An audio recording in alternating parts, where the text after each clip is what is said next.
So hi everybody, and welcome to Revenue Outlook Surgery. I'm Ralf Paschen, former CMO, GTM advisor, and the person who has spent more time than he would like to sit in forecast calls, wondering which number in the deck is real. With me today, as always, is Arnaud Lagarde, former VP of Sales, former CRO, and the person who has to look at the board in the eye very hard and explain why the forecast was wrong again.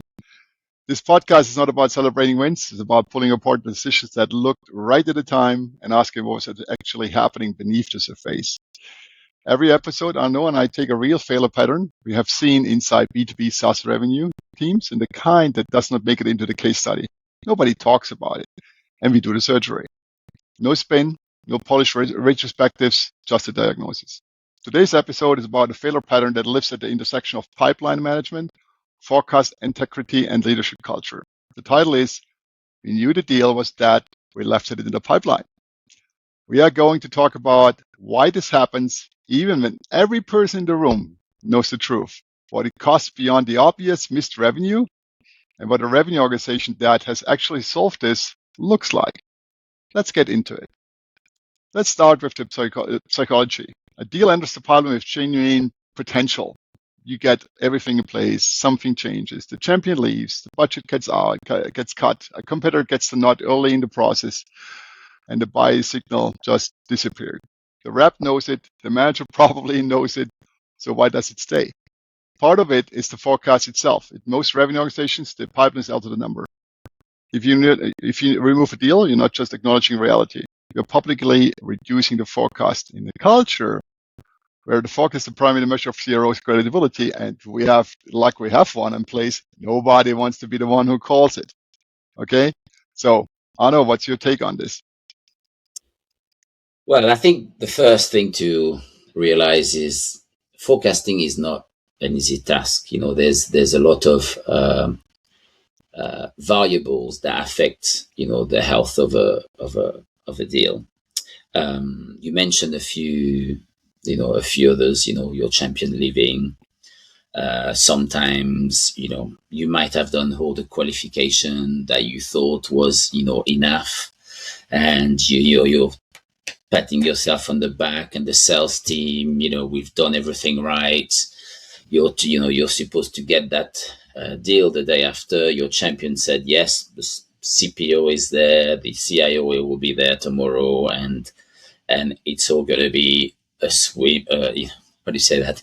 A walk in the park. And then you arrive in the morning, you look at your champion in the eyes, he's taking your team up, and you know something is wrong. You don't know what, but you know something is wrong. That happened to me 20 years ago. I went up there. I sort of tried to catch the guy in the corridor. He said, "You'll find out." And I will always remember that line from the CPO at the time. And he said, "Guys, you've done a fantastic job. My teams love you. We've rarely had a bid, so good as that." And he said, "But unfortunately, I don't have £1 million." And he said, "And I don't have £1 million Smarties either." And that was like the first, that was my early career in enterprise sales. You get that mood just going down. And, we thought we checked everything. We had HP on the deal, with us doing all the delivery. Everybody thought 100% confident.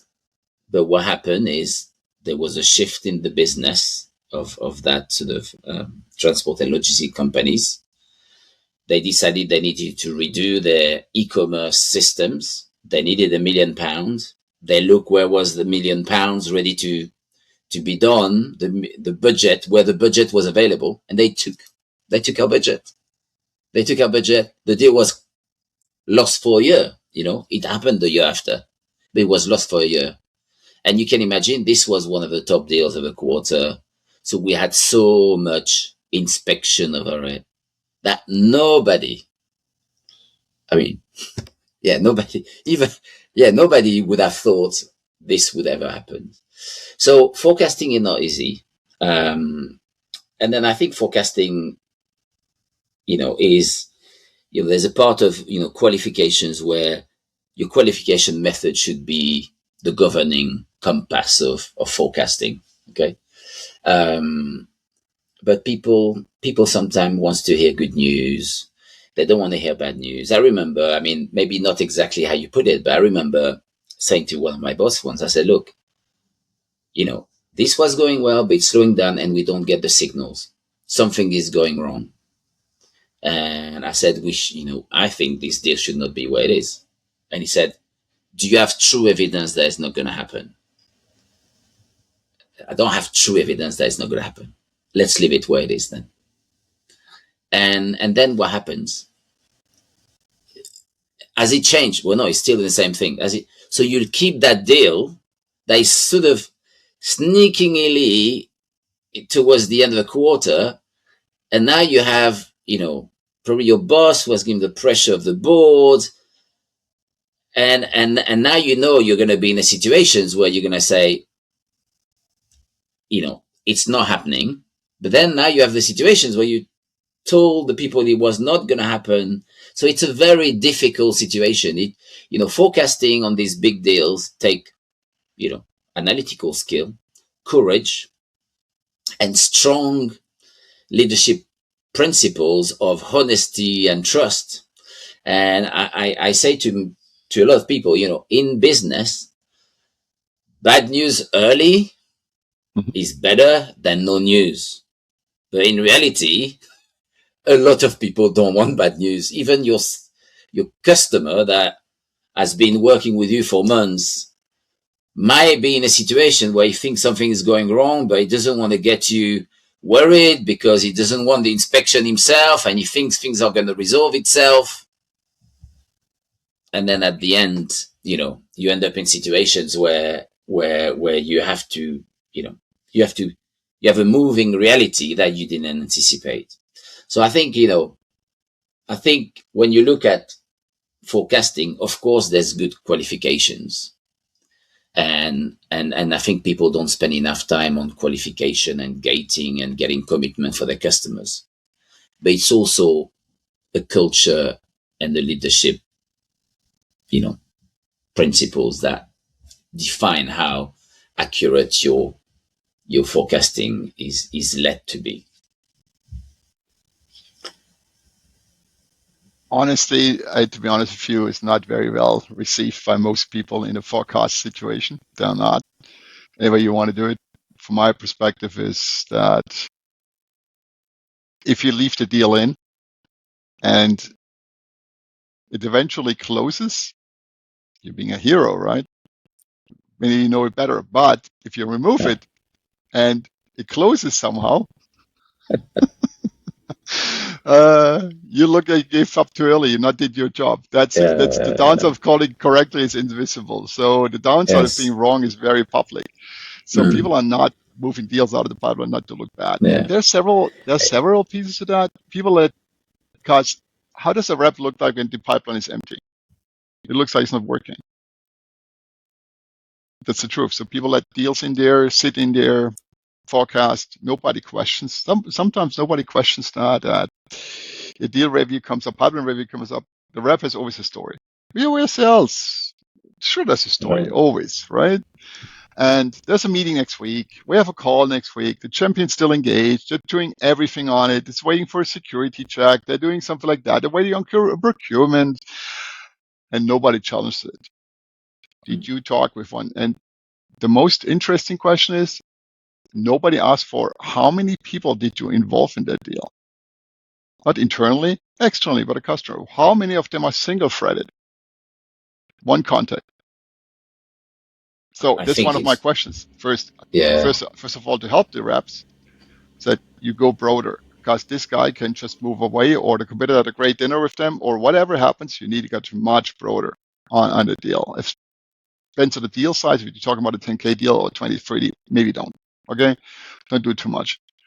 But this is what I'm seeing here. So also another one which I see as a challenge. You have good salespeople. If a manager challenges a deal in the pipeline review, which is public, they are implicitly question the rep's judgment. They do. Okay. So what happens?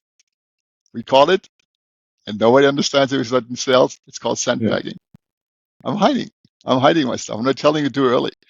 And that's something that kills a company. If you're doing sandbagging, Yeah.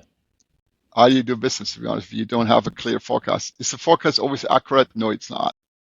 It's not, Yeah, but as we're you back said. to culture, We're back to culture. The culture. It's a Be open in the culture and culture. transparency. And you touch on something, the guy that is doing the right thing, which is I'm taking that deal out of the forecast early because the criteria are not there and might end up with 3 deals in his pipeline, the 3 deals that he's working really hard. Some people will query, why has he got 3 deals? Because if we look at all the stats, we lose 30%, we lose 70% of our deals, 70. which means that 3 deals is 30%, going to to be get honest, I 1. know 30% would be awesome. Loss rate Yeah, 30%, win rate yeah. 70.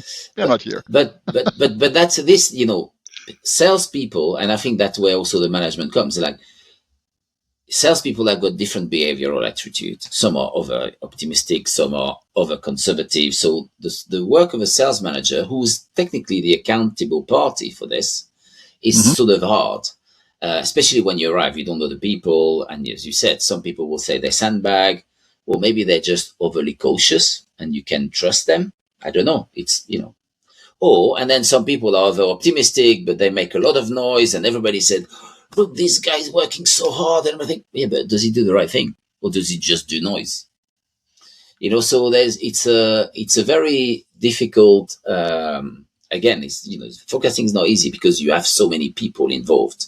But we should reward the right behavior, and Correct. the right behavior would be take the deal out early. Okay, make sure that you don't put it in the first place unless you have go through the gating. I think when I come to companies and I sometimes ask people to describe what's the customer journey end to end, it's very loose. There's lots of places where I'm like, oh, surely there must be something. No, it's fine. They do this, this, and this, and they do that. I said, no.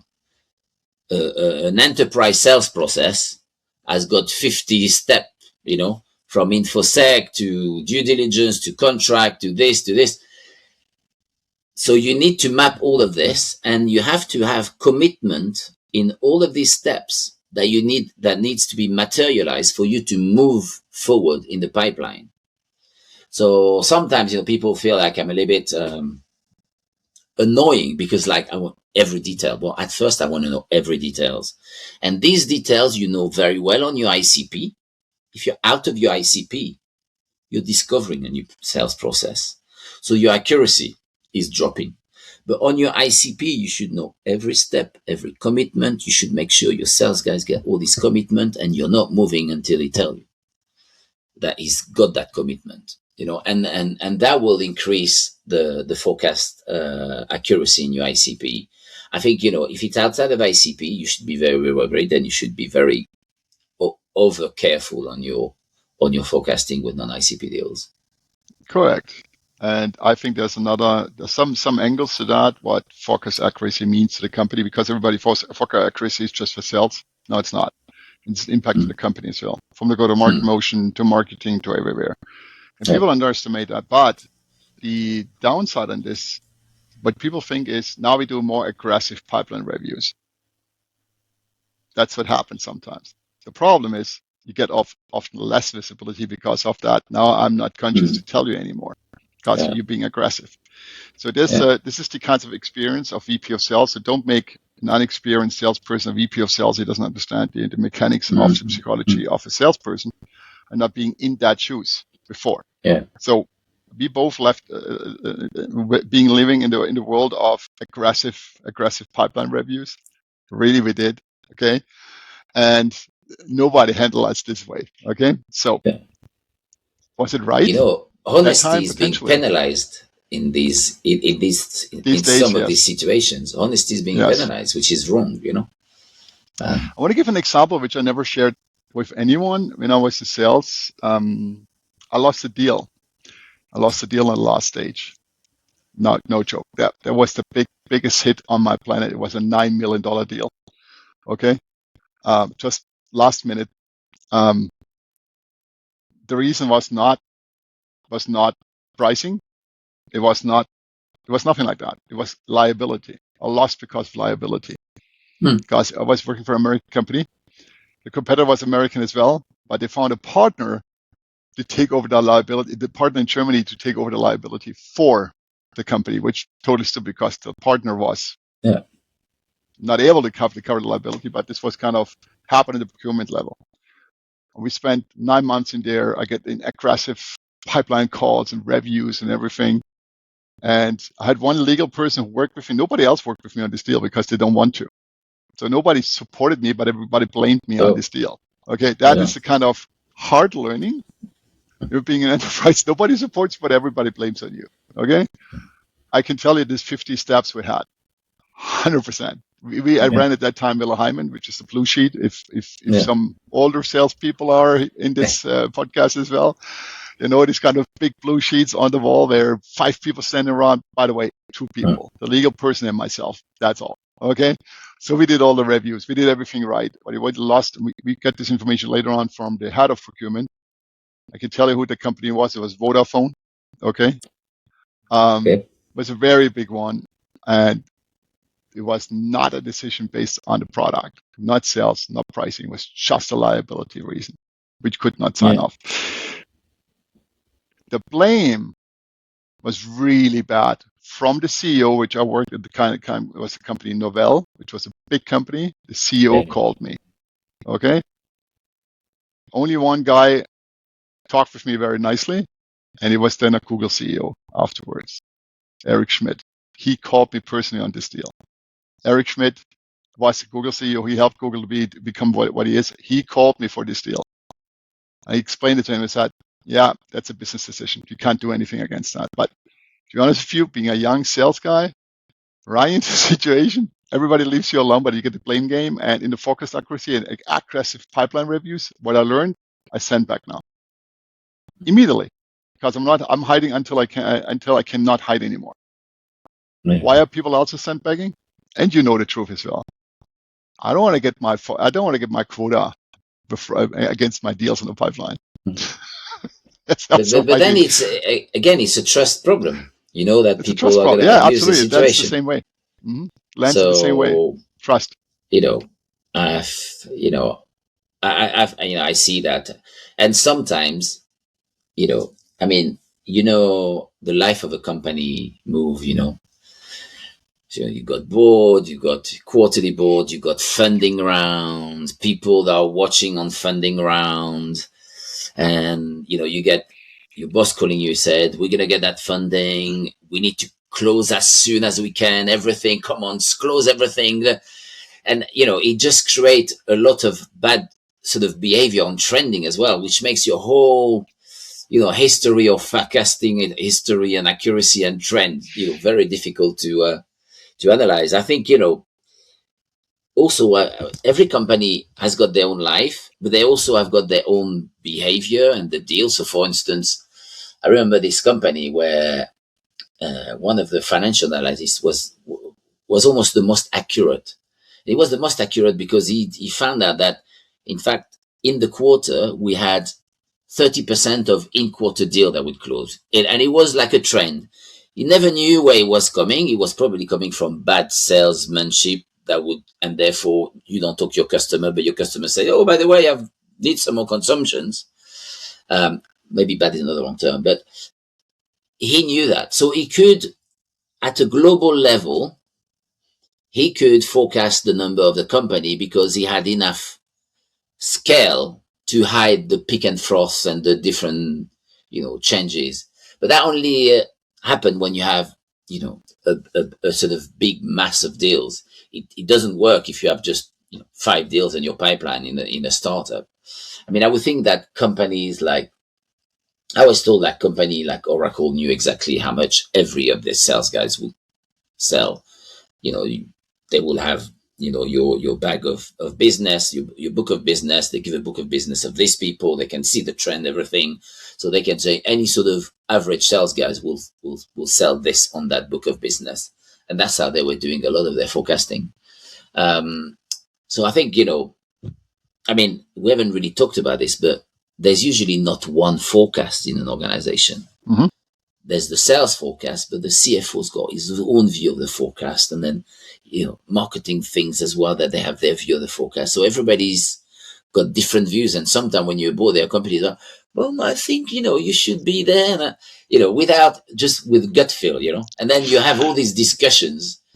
I sometimes call them in private pointless discussions of who's right and who's wrong. So like, instead of saying, let's make sure we have a number, it's like, who's going to be right? Who's going to be the hero, as you mentioned earlier, and have the right forecast wherever it ends up, So, yeah, there's, all these different methods are sort of competing. And then on top, you have, every, for the last maybe 6-7 years, RevOps played a lot in the forecasting, putting lots of dashboard to try to give more visibility in the pipeline. But this again only tell you one part of the story, because in the end, the accuracy should be governed by qualifications, and you don't see that in dashboard. You don't see what questions have been asked.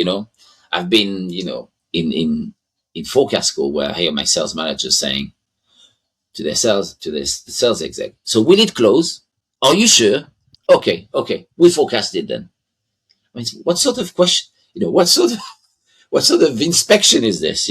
I'd rather know what are the reasons why it should not close. So at least you get an open, a sort of open answers versus, a closed questions where I say yes or no. Who's going to dare says no? You know what I mean? Correct. So that's the thing, that I think we haven't talked much about, maybe qualifications, but qualifications should definitely be your governing compass when it comes to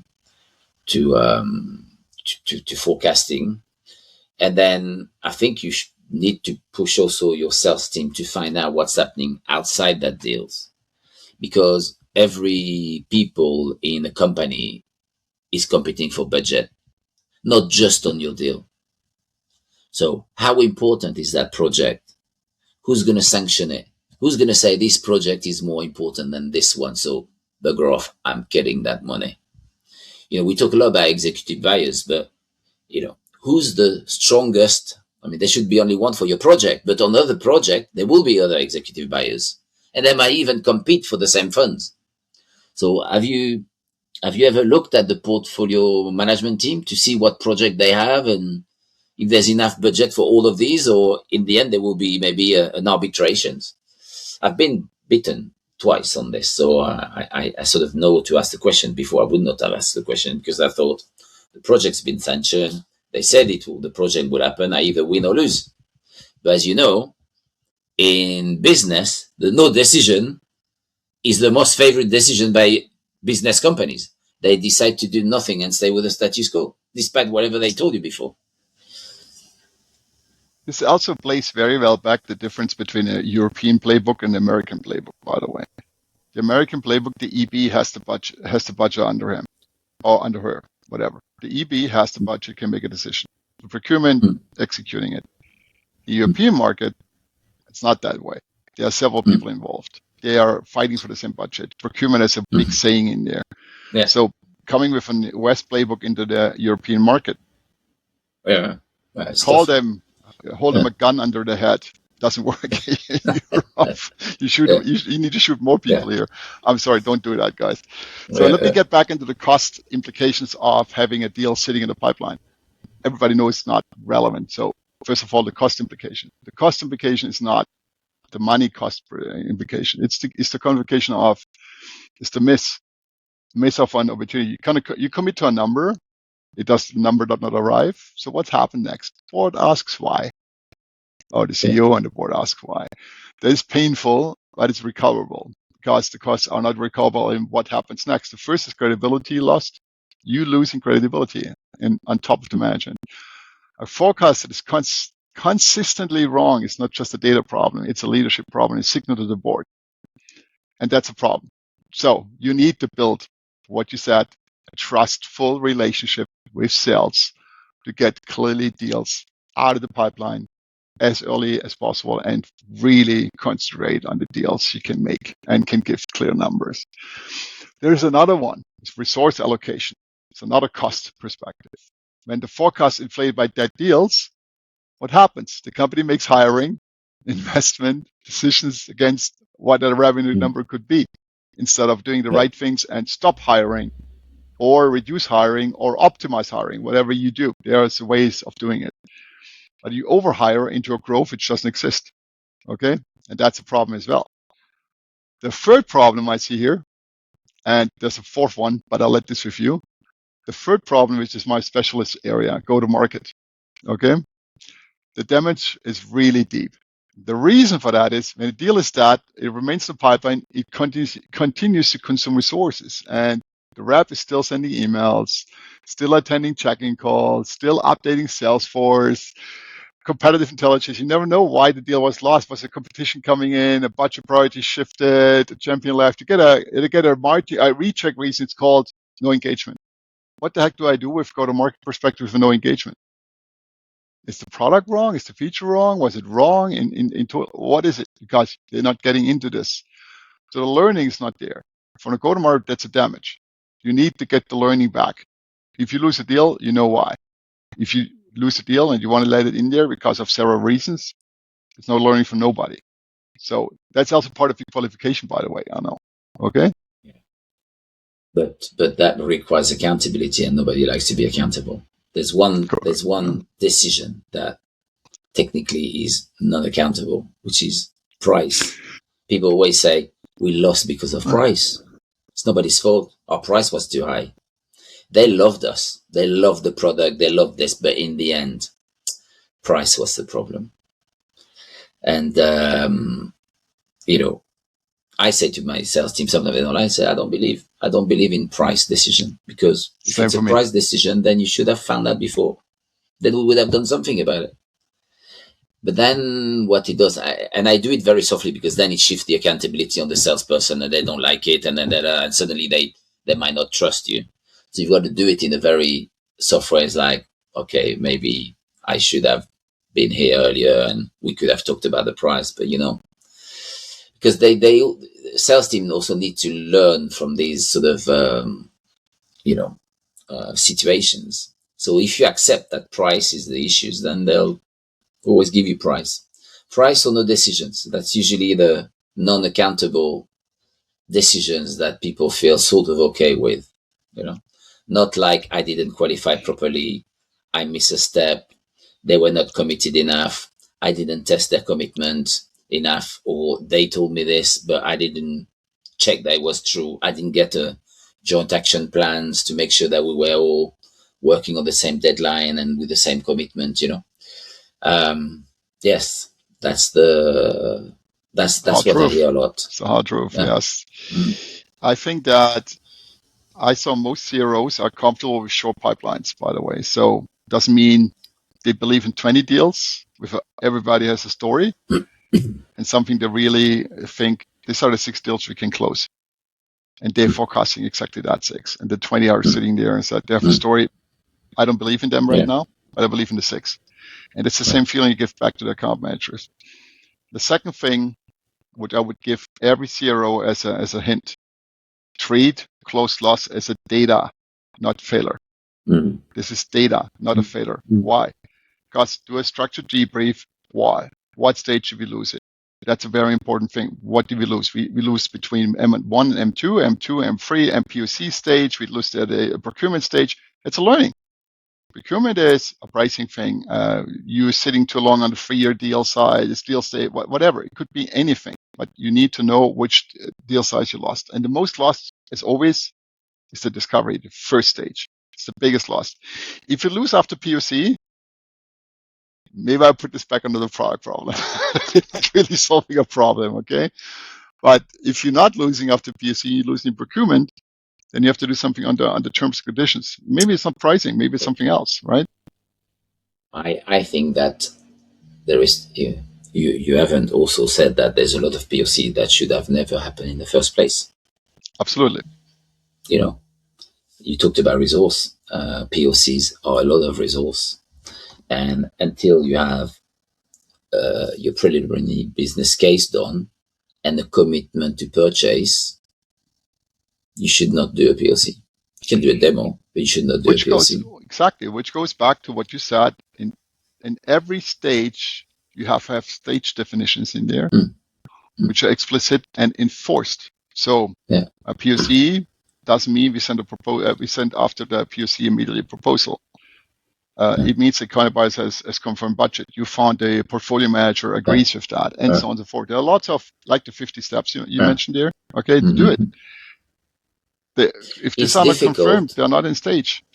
Yeah, it's difficult if you haven't done the value part, or if you come very late in the deal, because if you come very late in the deal, maybe they already have chosen what they want to do, and they just need, that 3 quote or these things. So I again, learned a lot from my past life. I learned a lot from. Let me just chime in with a little story on that. I learned a lot in my last life, and you being late in the game, and I know the competition is in there. I typically do the following for procurement, because this procurement, I saw that happening. This procurement will land somewhere else again, and you can connect this to people. Because what I tell them, what do you need from the competition for a price? I need this and this and this price. So I tell you something. I take this price, put it in my offer. Don't use it anywhere. Show it to the competition so you get the price from the competition. Just drive them down. Okay? But don't expect me to do the POC and the whole blend around, because it doesn't cost me resources. Take my offer. Don't ever buy on that. Okay? Take that, put it to the competition. We did that, and 3-4 people a year later left the building, got another company. They called us, we want you now because you're being flexible. This is also a kind of science, a real science you can do with just, I help you to get the money you need for your budget, but if you're taking a decision against me, I help you. That's all I do. It worked. Funny enough, there are lots of things like this happen in the past. Okay. This is where you need to be able to read the psychology of sales. Correct. If you're not going to win, just try to get something. And to do what you said requires good skills of communication and psychology, because they have to almost admit that they're doing a bad thing, but they need to be in a place where they know it's safe to sort of, yes, just get the deal, and you're not going to tell them, that technically they were having a bad behavior or buying patterns. Correct. So yes, I think that's another thing. Psychology and playing with your customers, know exactly where you are. Ask commitment. It's the same thing. Ask commitment. If they don't want to give you access to something, or if they don't want to check something, or if they don't want to introduce you to 2 or 3 people, that means that they're not quite sure and they're concerned. If they're concerned, you've got to elevate that concern before you go forward. So that's definitely something.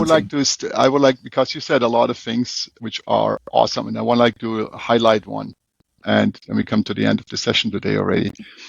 The leadership conversation has to happen, definitely between all the leaderships. The CRO has to make it explicitly safe for everyone to call a deal that.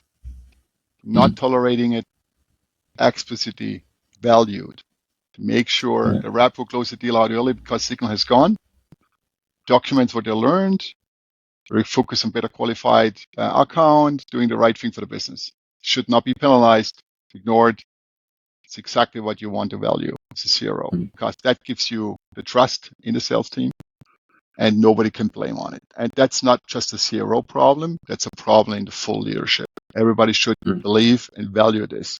And most people don't. But most forecast calls I see, they're all about aggressive pipeline conversion. Where are we? Why is this not going forward? And as I said, making accountable. That's a very big topic, which I think almost nobody is going this direction. We are running a playbook which is already 10, 15 years old. Penalize, charge, hammer them, right? Yeah. I think that doesn't work anymore. You do that with a Gen Z generation, you end up on your own. Don't have Gen Zs. I saw Gen Zs, very good Gen Zs as well. Not all the Gen Zs are that way. Just to be clear. But okay. I didn't mean in a negative way. I mean in a positive, somehow in a positive way. They will not take shit like we used to take shit. Okay. True. If you have bad culture and bad behavior, they'll just say, "Sorry, I quit. I go and do something else." So that behavior you talked about is yesterday's behavior. They will accept some feedback, but they will not accept blame and I think that I hope that will change a little bit the way that forecasts are run, being more analytical, transparent, collaborative. Imagine collaborative in forecast. We don't hear that, but yes, it has to be collaborative. Everybody should have something to say. I remember being in a situation, is a new company. I said, okay, well, I want the input from customer success because it's an existing customers. What are we doing? Is there anything that could affect the deals? The sales guy said, why are you asking them? I'm the one who knows. I said, but they have interactions. I want to know about all the interactions. Are we all pushing in the right way? Do we all feel they're secure? Or is there a risk?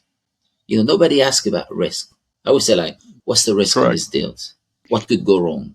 I don't want to know what's going to go well. I want to know what could go wrong, and that means that you have to extend your observability so you get more input. It's like a model, the more input you get, the more accurate your model should be. Definitely. I like the statement about collaborative forecast, which relates back to the episode 1, marketing sales. Yeah. That's very interesting. I know. Yes. What are the 3 things before we come to the end? Sorry, go ahead. Okay. I was going to say collaboration is technically everything, because if you can share one goal, I'm a bit, I say this, but I know that some people, don't like one goal, one team, but because people used it and abused it. Okay. You can use it without abuse it. You can be, a nice team focused on one goal. Everybody know their role and they all participate for greater efficiency and impact. Okay. Mm-hmm. So you were going to ask me about the 3 recommendations. I think the first one you did. Always, every episode I'm doing this, and now I'll ask you for the 3. Yes. So the first one you did, the first one is, you have to foster a culture of transparency. Okay.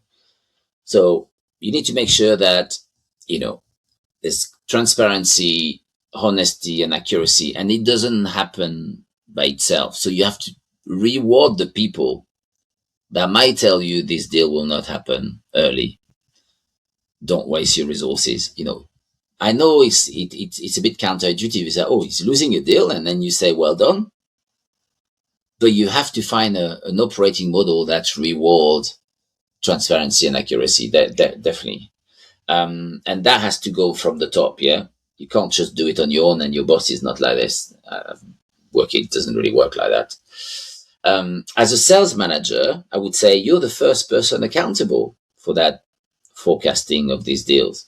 You have your sales guys that run the deal. They give you some input, but as a sales manager, you're fairly accountable. You're the first person, not the rep. So you need to make sure you learn to ask the right questions. And I would say learn to ask the right questions, because in many cases, the only question they are is is it going to work? Are you sure? Yes. Okay. And then they'll say to them, I think we can trust him. That is not that is not the way to check evidence. And, so you have to work the right questions. You have to make sure you expose the risk in the forecast. What are the risks? What could go wrong? Who could influence badly? How is the company doing? So every company has a sales motions.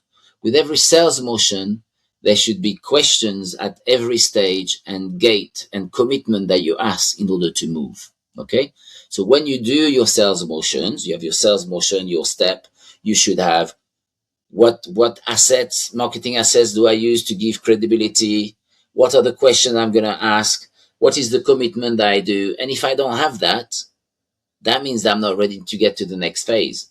That again in its own is sometimes very hard for company because it's always stuck. Well, if it's stuck, it's for a reason. Work on the problem here. Don't try to move forward. So, ask the right questions. And then it's more of an organization, or the third one is more of an organization. You need to have the right operating rhythm. I see people that worry about the the forecast at the end of quarter.